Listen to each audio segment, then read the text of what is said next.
You are a visionary, an entrepreneur, a business owner. You want to make money from your passion and create the freedom that you've dreamed of. But it's slow. The income is slow, the impact is slow, and the freedom is slow. And here's the kicker. You've actually never been busier. You're working longer than ever, burning through daylight, and your family have forgotten who you are. You're tired and frustrated and you can't even sleep well at night. The business just feels so heavy, and all you ever wanted to do was just make the money you want to make doing the things that you want to do. And that's where I come in. Hi, if we haven't met yet, my name is Dr. Brooklyn Storm, and I'm the host of the Business Acceleration Podcast, where we shift your business from heavy to light, time poor to time abundant, and from income lack to income growth. We're going to achieve it together with my 20 years experience as a psychologist, helping people just like you to break through their barriers. And we're going to throw in a little of the woo as well. So thank you so much for pushing play today. Let's begin. Hello and welcome to another episode of the Business Acceleration Podcast. And we are spoilt today to have a very special guest joining us. Her name is Stacey Urich, and she is going to talk to us about a legacy brand that she's working on at the moment and what that is. I hadn't even heard of it until you mentioned it, Stacey. So I'm sure everybody's going to have lots of questions and are just as intrigued as I am. Welcome to the show. Thank you so much for having me. I really appreciate it.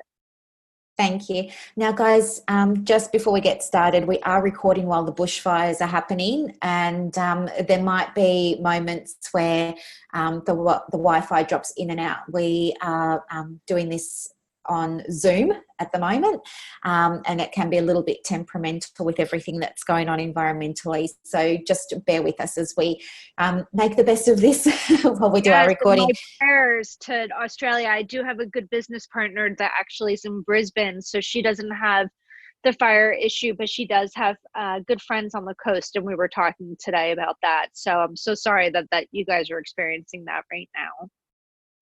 Thank you so much. So, Stacey, tell us a little bit about yourself and your story.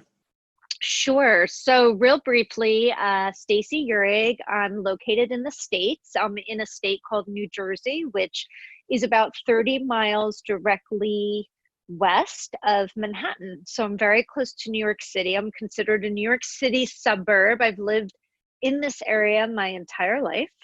I'm in my late 40s, 48 years old. I'm married. I have 2 children. They're both adopted from Korea.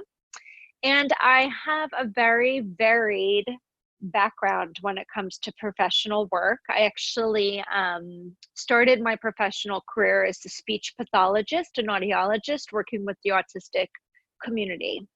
And I really love that. I definitely have found over the course of my 48 years that I'm a helper. And I absolutely loved working not just with my students, but with the parents. What I really found was when I was working with my students who primarily were nonverbal, I was spending a lot of time talking to the parents and providing a lot of, and I'm going to put in quotes, therapy. It's a very, very difficult scenario to be in. You know, when you have children, you have all these expectations and then they change at a moment's notice. So I really, really loved that that part of my journey professionally. And then I took that and I actually went into business with my family. And I took that helping piece and I helped build that business, but we were a training company. And I worked with hundreds and hundreds of software developers on revamping their careers, helping them with their resumes, helping build their confidence in trying something new and teaching them that the magic doesn't happen in their comfort zone. And we had that business from 1997 to 2012. And then I took a little bit of time off to raise my children. And it was in 2014 that I went back to work and was during that time introduced to a side business opportunity through a skincare brand called Rodan and Fields, which actually is also in Australia now.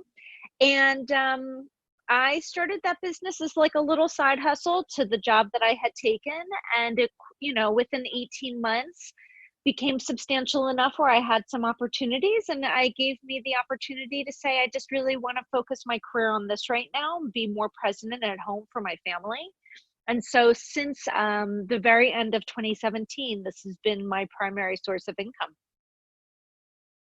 Okay, so is Rodan and Fields, now my only experience of Rodan and Fields is when somebody slides into my DMs and wants to have a conversation with me about my skincare regime. Oh, So I yeah. don't know much about it, but I think, is it a MLM? It is. It's a multi-level marketing company, direct sales. It's what I really love about this particular brand, and what a lot of people don't know, is a couple of things. Number one, there are two doctors, Dr. Katie Rodan and Dr. Kathy Fields, who are the two doctors that developed this brand. And they are the same two doctors who created Proactive, which they have since sold in the mid 2000s, like 2015, they sold that. When they saw the success that they had with Proactive, and they understood why it was successful, they understood that they had a real knack for formulating ingredients and creating great products, they decided to create a second brand. And that brand was called Rodan and Fields. And that was in 2000. And they started selling that brand in department stores. So in order to be sold in a department store in the States, you have to be owned by either L'Oreal Paris or by Estee Lauder. So they were purchased by Estee Lauder. They were sold in high-end department stores for 7 years. They were the number one selling skincare brand in a high-end department store here in the States called Nordstrom for many, many years. And what I find interesting about the story is that, and I've heard Dr. Field say this a number of times, the moment they sold to Estee Lauder, they thought it was going to be the holy grail, and almost instantly they realized it was a huge mistake. They thought they knew what they wanted. They thought they knew that they wanted, that was going to kind of make them legitimate. They were no longer going to be in infomercials. They're being sold in this big store. But what they realized was that they really loved the process of listening to people's problems and creating solutions. And once they were owned by Estee Lauder, that no longer applied. It just had a name and a face. So it was after about 5 years there that they actually broke a contract with Estee Lauder and bought themselves back for $3 million. Nobody had ever done that before, and I'm not sure that anybody else has. So what I love about that is this was an established brand. This is not a typical multi-level marketing company that has an idea and decides to build something around it to be sold in direct sales. This was an established brand being sold in department stores. The doctors saw the writing on the wall when it came to e-commerce. They saw that brick and mortar was going to not be as successful as it had in the past. And so they were very visionary. And what's very interesting about that story is they actually broke that contract without a solidified plan of how they were going to distribute. But they were following their women's instinct and their gut, and they knew they had to leave. So that takes a lot of courage. It takes a lot of guts, especially when you're already making good money, but they just saw something bigger. And what I really love about it, and it kind of gets us into this legacy brand concept, is that when they left the department stores, the very first thing they did was they created a foundation. And it's a nonprofit organization called the Prescription for Change Foundation. And their plan was to build this Rodan and Fields brand as a legacy brand, meaning that they would not take an income from this business, and they would utilize a percentage of profits to actually fund this nonprofit. And so that nonprofit in the United States helps with organizations like Build On. In Canada, it's the We Foundation, and in Australia, it's the Smith Family Foundation. And so they actually pick these organizations that help the future, right? They help the children and the families. And so a big part of what we do is give back through that. And I was very inspired by that. And that was probably one of the main reasons why I decided to start this side business, so I could kind of build a legacy brand for myself. So what does a legacy brand look like for you now? And what will that mean, for your family in the future? So I think it's ever evolving. When I first started this business, it was not built as a legacy brand, and it was great extra income. And what I started to realize was it was substantial extra income, and it wasn't income that I all needed. I didn't need all of it. And so I'm a very empathetic person. I see things on the news and my heart just pours out, and I learn about what's going on in the communities around me. Like I'm sure you're experiencing right now with all the fires, and there's just something you want to do. So what I've done is over the past year, I have decided that every single month I partner up with a different nonprofit. I go and visit that nonprofit. I get a chance to know them. I understand the ins and outs. I get a chance to really understand their needs, and I start to volunteer. And during that time, I find out monetarily ways that I can help. And so I align every single order that I get in my business with giving back to that organization. So for example, just like you guys have the fires near you right now, we have a water crisis happening in a town called Newark. It's one of the largest cities in New Jersey. It's very close to New York City. It's a very, very old city, and it has very old pipes. And those pipes are leaking lead into the water system. And there are over 100,000 people affected, and they are not able to utilize their water. This is a very depressed area. There's a lot of poverty. Most people do not own their homes. Most people rent. And only homeowners are eligible for water from the state, which means that the people that are renting, which is the primary constituency of that city, don't have access to water, and they don't have the extra finances to be purchasing bottled water or filtration systems or what have you. So in August and September and October, I committed a case of water for every single order I got. And what I love about that, and when you talk about legacy, is it starts to change the way I see my business. It makes me more accountable to something outside of myself. And it makes me more accountable to the people that I've made a commitment to help, number one. But the legacy piece, above and beyond that, above and beyond the money, is my children. Because ultimately, as parents, we want our children to see what's important in the world, and we want them to pay it forward. So I involve my children in that process. Cases of water can be very heavy, and I try to donate upwards of 40 cases in a month. That's 2 runs of 20 cases in my car, which is an SUV. I cannot possibly move that much water. It's so heavy. So I engage my teenage son, and he knows if I say, hey, we're going to be spending Saturday going to Newark, he knows what that means. It's not a question. He pops in the car. Do we have to go get the water? We go get the water. We have this whole process. And so because I don't make it a big deal, I make it a part of our everyday, this is what we do, that I hope will get ingrained in my children, and that will be something that's passed down. So I see the legacy piece as twofold. One is teaching my children that giving back is not an extraordinary thing. It should be an ordinary thing. It should be something that we do as our right for being alive. And number two, being able to take some of the extra funds that I am making and utilizing that in a way where I can be giving back and helping other people as well. That is such an inspiring story. And even as I'm listening to you share, I am thinking to myself, I want to be able to do something like that. Mm-hmm. How could other female entrepreneurs start to create their brand into a legacy brand for themselves and their families too? So I think the very first step is awareness. I've been really vocal about this on my Instagram stories. And if you go to my Instagram, I actually have a highlight called Do Good. And I talk a lot about how I get a lot of people contacting me through DM or what have you saying, oh, I think it's so wonderful what you do. Good for you. And my response is, but you can do it too. And so I kind of try to educate people on the fact that it's not a difficult thing to do. And I give them the steps. And it starts with this, it starts with awareness.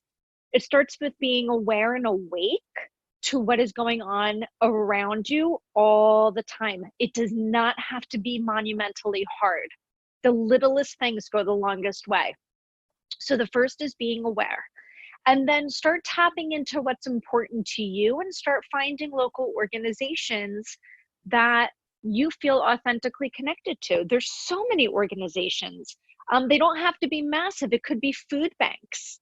I'll give you a really good example since it'll be relevant to what's going on with you right now. My girlfriend that I spoke to today, she's a Rodan and Fields consultant. She gave me a call. She wanted to talk about what I had been doing with a give back opportunity here and how she could replicate that in Australia.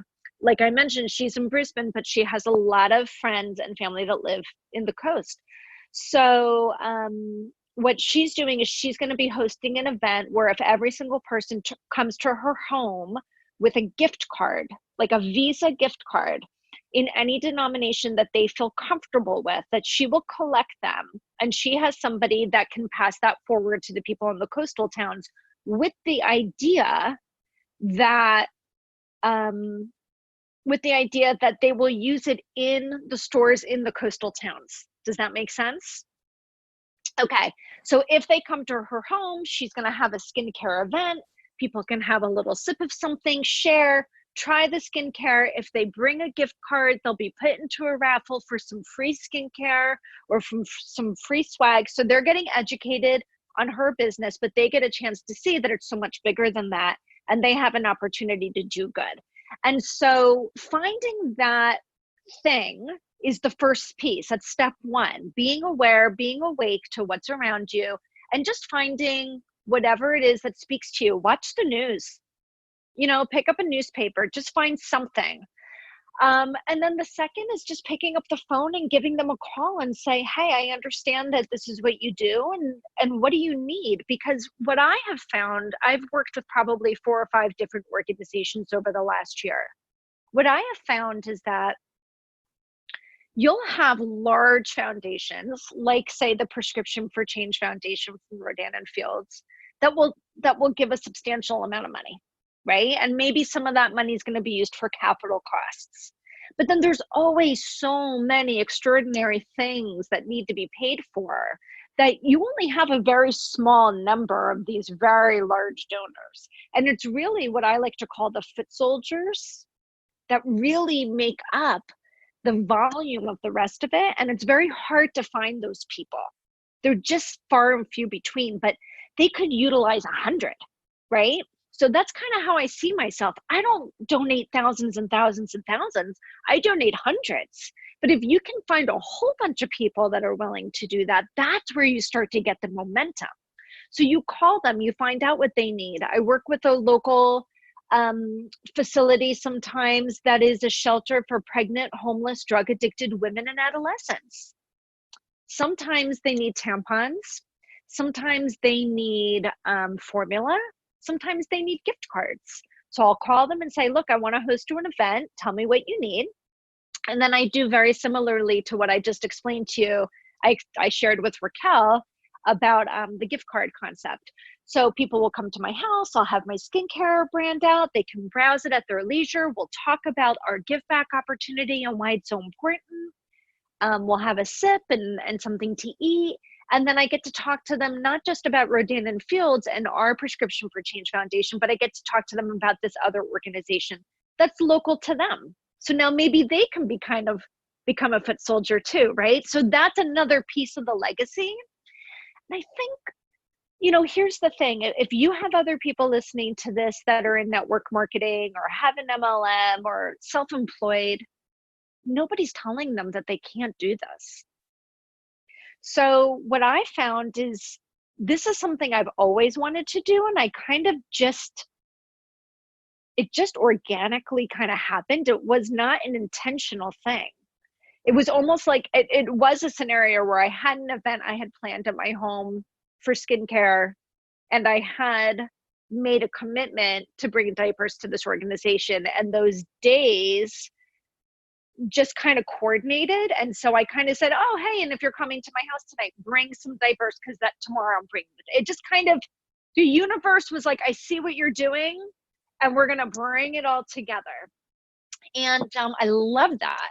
And it just, I never left it, because it just made me running my business so much more purposeful. And when your purpose meets your passion, it's not hard, it's fun. And you know what? Your passion just leaps out through the airwaves when you're talking. I mean, the audience can't see you right now, but you're glowing when you talk about it. It's really inspiring. Thank you. I feel very full, and as a mom, as a working mom, you're running a household, you've got a crazy dog, like we talked about before, it's very easy to get depleted. And finding ways to fill your bucket that will allow you to feel fulfilled and can add income to your bottom line is really, for me, like a dream. And I just am so glad that I found it. And the interesting thing is I said no to it so many times because I had so many preconceived notions about what an MLM was, or what a network marketing company was, or what direct sales was, that I said no without ever asking a question. And it wasn't until I found out about their nonprofit organization that I actually started to listen. And again, it was a universe thing. It was just one of those things that I thought, well, why not? Just give it a try. The investment wasn't big. I could easily get the money back. Let's just go for it. And I'm so, so glad I did, because I did end up leaving my job. And I do have a tremendous amount of time freedom, which is great, raising 2 children.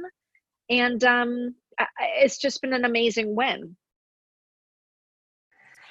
It sounds amazing. And I want to go back to something you sort of mentioned a moment ago, which was you didn't get into it initially. Like, there were a few false starts perhaps, where you'd had opportunities to get involved with an MLM, but you didn't because of your ideas around what it was.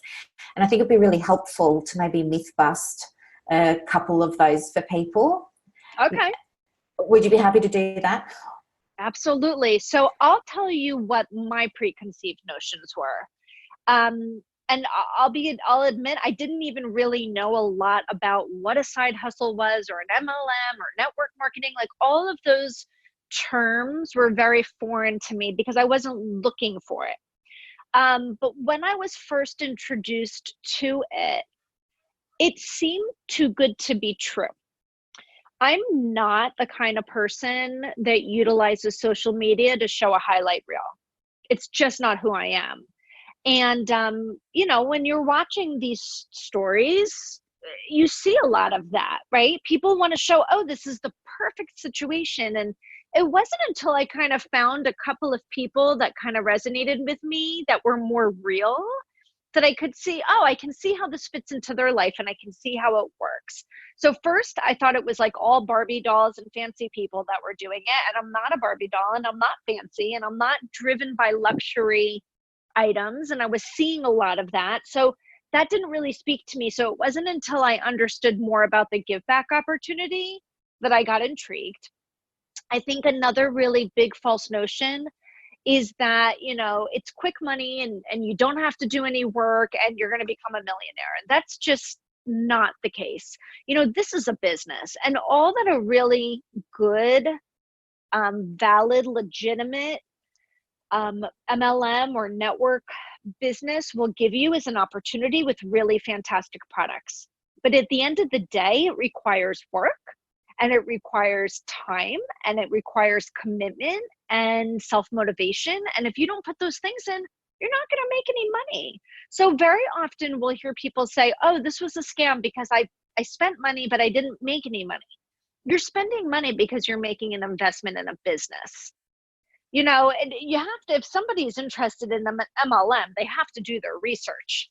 But if you do the research and you see that they're a legitimate company and they have a legitimate backing, and you're receiving a product for the money you're spending. That's the legitimacy. When people say it's a pyramid scheme, you don't get anything when you give money in a pyramid scheme. So people assume that they know what a pyramid scheme is, and they'll say, oh, that's a pyramid scheme. And I'll say, well, how is it? And then they say, well, because you have to buy product up front. I'm like, but I'm making an investment. I'm purchasing inventory for my business. Every time I spend money, I'm getting something. And every time somebody spends money in my storefront, they get something. They're just, and so like e-commerce, that's all that it is.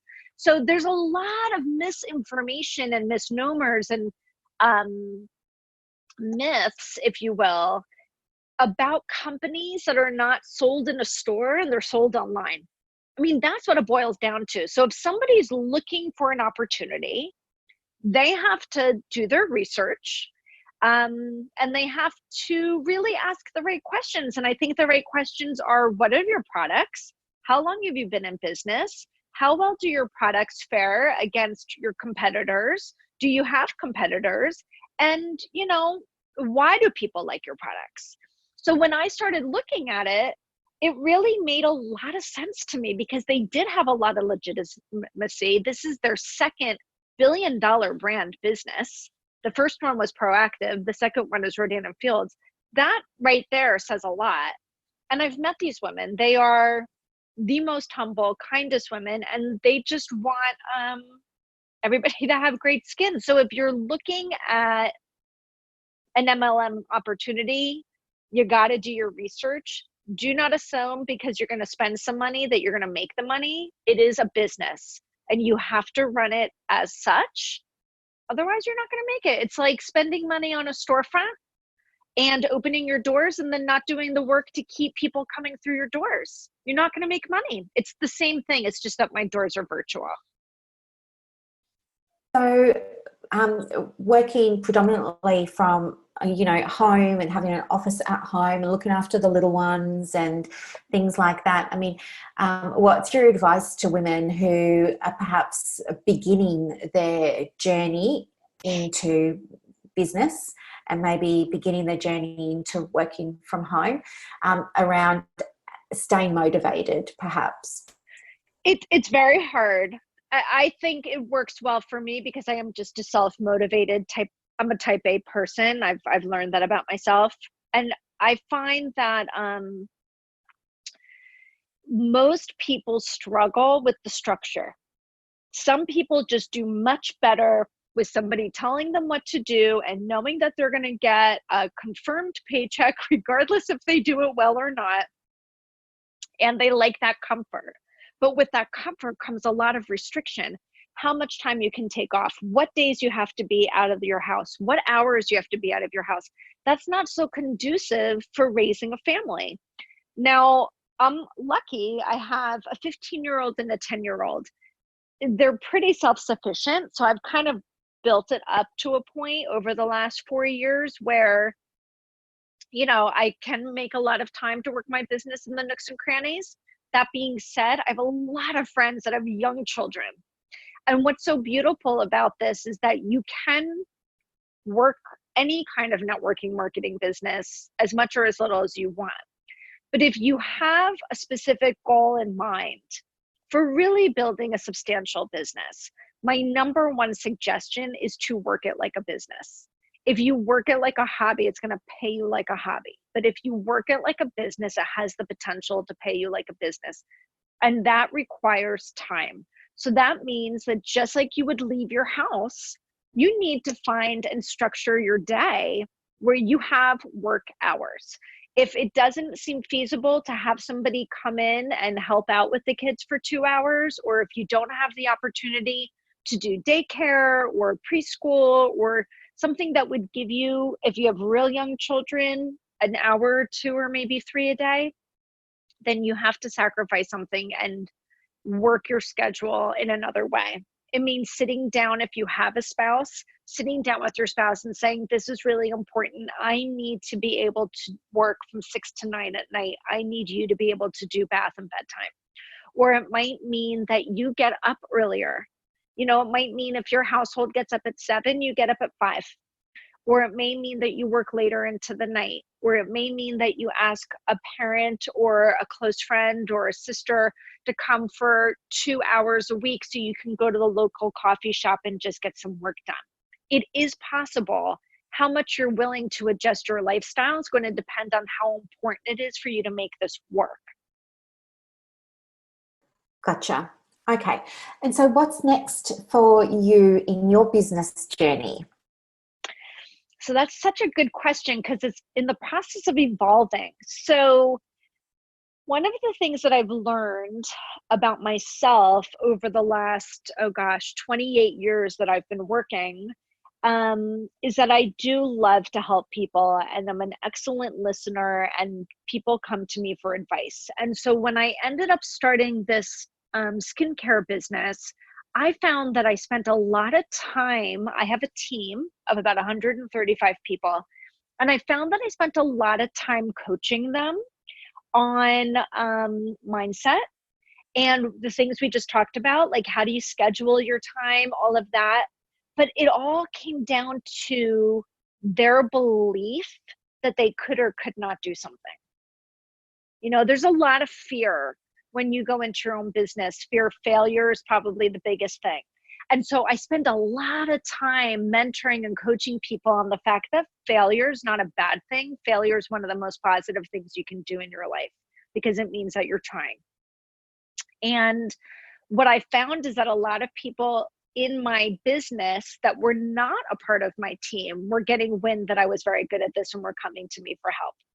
And so what I've decided to do for 2020 is I've actually, in tandem to running my business and continuing to build it, because the legacy brand piece of it is so important to me, I've started a second business where I'm going to be doing resilience coaching and coaching people on adversity and showing them, illustrating them through a series of exercises that I've created, how resilient they are and how much adversity they've overcome when they haven't even realized it, giving them the ability to walk away from the workshop with a much greater sense of empowerment, which always leads to personal peace and freedom. So I have been working on that now for the last 7 months, and I've been doing that through many 1-hour sessions with local networking groups. And in 2020, I'll start launching a 3-hour workshop, when my first one is going to be in February. So I'm really excited about that. That'll be the first time I have a chance to really dig deep and dive deep with people the way that I know that they need it. That sounds amazing. So, Stacey, how can people get in touch with you if they want to find out more? So there are a couple of ways. I'm very active on social media.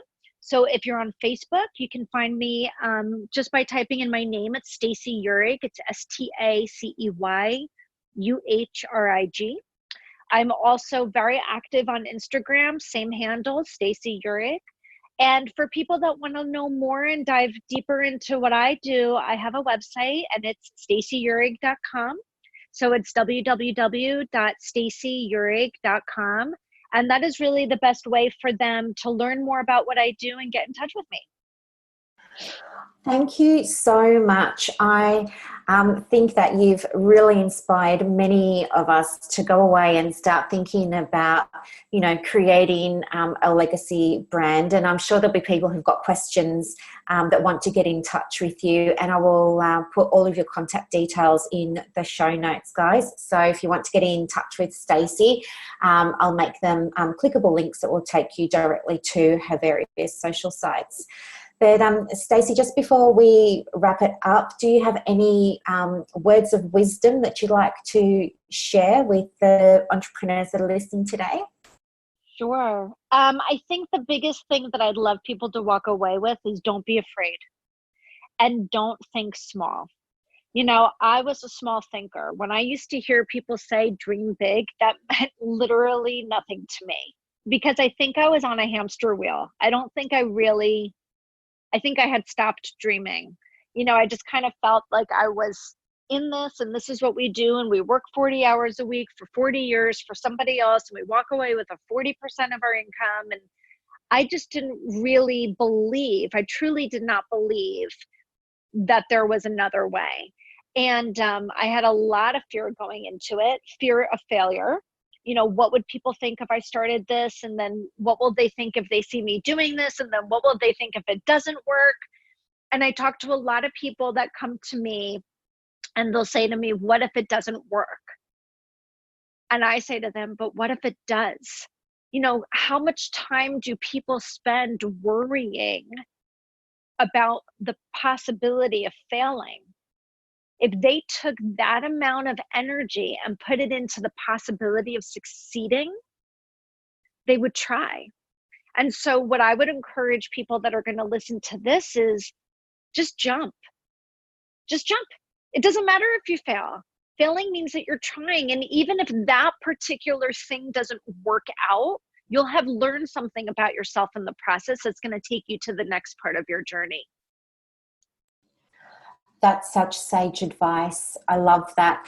I think that, we talk a lot on this podcast about spirituality and, the application of universal laws and hermetic principles and things like that. And this idea of, limiting beliefs and mindset being that collection of beliefs you have about a particular area is so important. It's like as within, so without. If you have fear and you think that it's going to fail, then that will be what you get.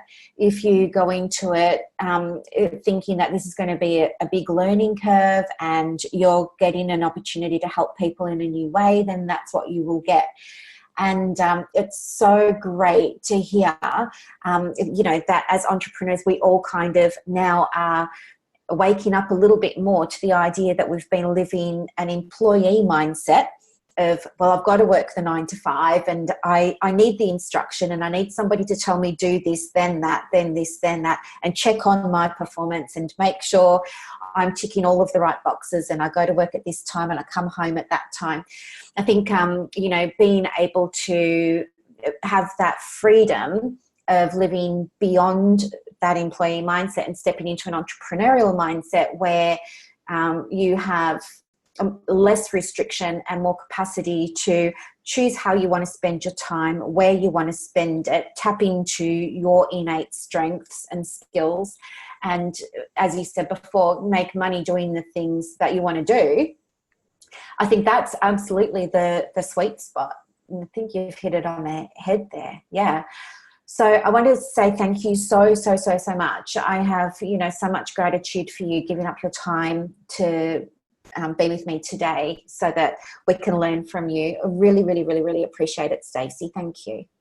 I really appreciate the opportunity to share the story, and I hope it inspires someone that's been questioning what they're doing or how they're doing it to think about it from a different way. I always say to people to flip their mindset and see their challenges through a different lens. And I hope that after listening to today, it'll have inspired at least one person to flip their mindset and see it through a different lens.